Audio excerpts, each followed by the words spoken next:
சாப்பாட்டை கொஞ்சம் குறைச்சிட்டீங்க போல இருக்கு. ஏம்மா? ஆ அ, இல்ல முன்னாடியெல்லாம் சாம்பார் ரசம்னு 2 தடவை கேட்டு வாங்கி சாப்பிடுவீங்களே, இப்பெல்லாம் அப்படி இல்லையே. கோழி கொறிக்கிற மாதிரில கொறிக்கிறீங்க. நடுவுல ராமர் வனவாசத்துல அலைஞ்ச மாதிரி அலைஞ்சுக்கிட்டு இருந்தேன் இல்லையா? அப்ப சில நாள் சாப்பாட்டு கூட வடி இருக்காது கீதா. வெறும் தண்ணி குடிச்சிட்டே தூங்கிடுவேன். அதனால ஒருவேளை குடல் சுருங்கிடுச்சோ என்னமோ. நீங்க ரொம்ப பாவங்க.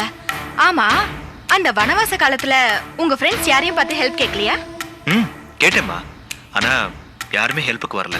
கீதா, அந்த வனவாச காலத்துல தான் கீதா இந்த உலகத்துல இருக்கிறவங்கள எவ்வளவு கேவலமானவங்க நான் புரிஞ்சுக்கிட்டேன்.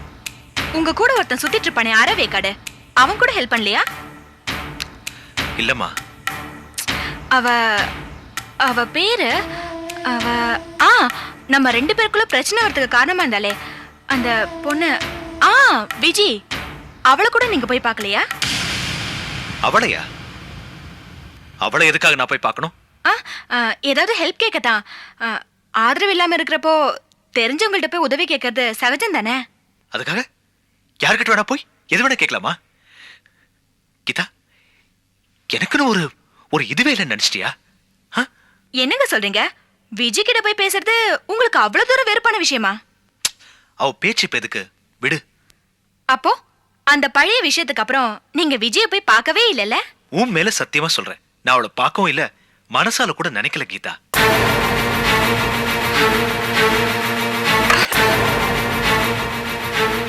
கீதா என்றேடா.